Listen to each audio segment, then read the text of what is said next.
watching CBS 8 Mornings at 6. Yeah, they got new boards. They've got a new mascot. It looked fancy in There's there. a lot of new things to show you. Thanks for joining us at 6 a.m., everyone. I'm Eric Connors. And I'm Netta Irampour. Let's talk about your forecast for the weekend, whatever you have planned. I feel like you might enjoy what Evan has to say. So, hi, Evan. I guess it's still Friday. I should have just jumped to tomorrow. Right. We're used to like layering now, and we're going to have to almost delayer. Yeah, I mean, I still feel like the layers are perfect in that if you, like yesterday, I had a t-shirt on and then threw a sweatshirt on over it. Perfect. Because at night, it's still cold. You got cold. Right. In the morning hours today, still cold out there. But by the time we get to the afternoon stretch, we're jumping into the above average range, especially this afternoon through about Monday afternoon. This is going to be the stretch, perfectly timed for the weekend. You're welcome. For these warmer temperatures to prevail. It looks like inland especially is where those temperatures could be in the upper 80s by tomorrow afternoon. This afternoon, plenty of sunshine out there. Sun comes up in about an hour. 74 degrees out by the coast, 84 inland, 73 for the mountains, and 86 for the deserts. We're going to keep this warm up going across the entirety of the county through about Saturday and Sunday, and then a cool down will come through about the middle of next week. We'll have more on that in just a few, but in the meantime, let's send things over to Vanessa Paz, who's checking in on traffic this morning. Hello. Good morning. It looks like things are so far so good at last check. This is what the 8 looks like in both directions right at the 805 interchange.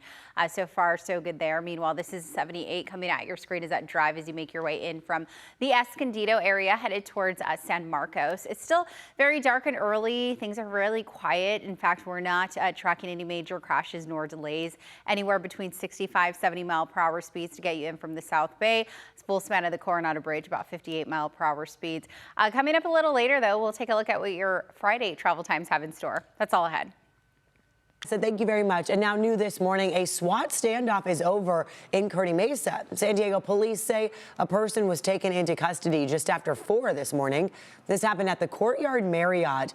It's in the 8600 block of Spectrum Center Boulevard.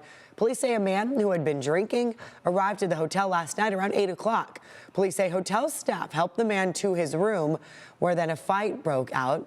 And officers tell us the man pulled out a rifle, pointed it at staff, then barricaded himself inside a room. People in nearby hotel rooms had to be evacuated. Nobody was hurt. This just in here, former National Security Advisor John Bolton has turned himself in to authorities as he faces charges accusing him of sharing classified information. This is new video of him walking into a Maryland courthouse. Sources previously said part of the Justice Department's investigation centers around notes Bolton made to himself in a private email account about his activities when he was working for President Trump during his first term. In a statement, Bolton said he is a victim of Trump's weaponization of the Justice Department and he will fight the charges. This morning, we are now learning more about Camp Pendleton's celebration for the 250th anniversary of the United States Marine Corps. Yeah, it's taking place this weekend, and train service will be impacted by this, we've learned. CBS 8's Regina Yurita live in Solana Beach with everything we need to know here. Good morning. Yeah, definitely. And that's what we're hearing, that the train service could be impacted this weekend. And that's because of the live fire exercises being taken place at Camp Pendleton to mark the 250th birthday of the Marine Corps. Now, those in attendance we know is Vice President J.D. Vance, as well as Defense Secretary Pete Hegseth. But according to base officials, the capabilities demonstration will feature Navy and Marine Corps operations across air, land, and sea. In advance to the training event and demonstration, a risk assessment was conducted at the base, and all participants will be briefed while medical, fire, and emergency responders will be on site. There was confusion over the possibility of shutting down Interstate 5 near Camp Pendleton due to safety concerns about fire being thrown over the roadway, but the freeway is now expected to remain open following a risk assessment. So back out here, Interstate 5 will remain open over this weekend. What will or could be impacted is the train station, or at least the train service. For now, that is the latest. I'm Regina Yurita, CBS 8. This morning, we are learning about a new county proposal aimed at making it easier to tell who is a real immigration officer and who is not. The proposal would direct the chief administrative officer to pursue enforcement and legal action against sellers of counterfeit law enforcement gear. It includes a letter of support for a bill introduced by Senator Alex Padilla that would require immigration officers to clearly identify themselves and ban face coverings. Buying fake gear online and just pretending to be ICE officers, and it's creating a real public safety threat. The item is expected to be presented during Tuesday's Board of Supervisors meeting. This morning, we have new video of an explosive attack in Playas de Tijuana. Americans are being told to avoid this area. The Attorney General's office in Baja says drones dropped 3 homemade explosives into the parking lot of their anti-kidnapping unit. 6 vehicles were damaged, but no one was hurt.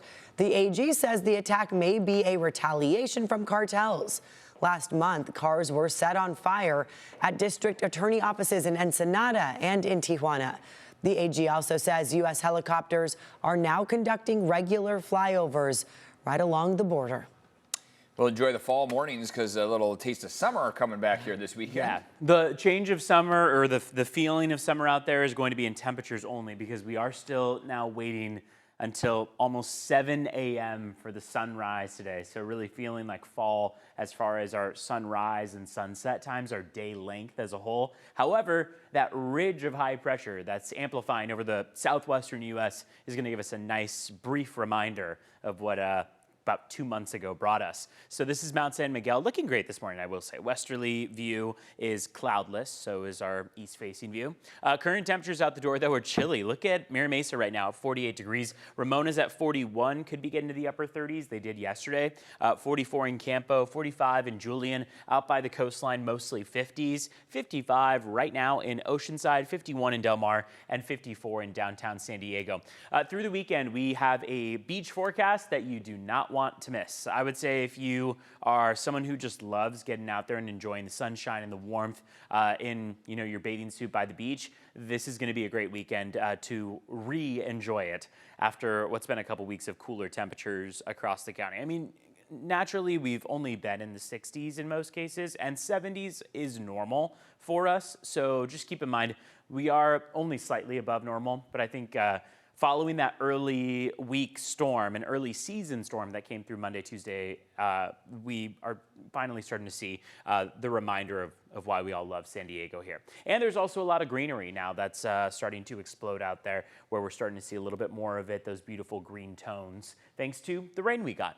Our rain chances don't really climb notably until we get to Tuesday, Wednesday of next week. That's when another trough of low pressure will slide in. So in the meantime, we've got high pressure building between about now and Monday. Those temperatures will climb into the above normal range. We'll make it to 82 in Santee and El Cajon, 75 today in San Ysidro, 71 in PB. The sun will be beaming down on us. So it's not until that about middle of next week time frame that we'll start to see our temperature slide, some clouds roll back in, and that westerly breeze to resume. 80 for Fallbrook and Escondido, 82 for Ramona this afternoon, with that sunshine lingering all through the weekend. Vanessa Paz is checking in on traffic. How are things looking to start off our Friday? It's Friday light out there for the most part. We do have a crash that we're tracking. This just came in on the CAT, and it's in the South Bay, so this may slow things down for you if you're headed, let's say, out of IB and you use the 5 North.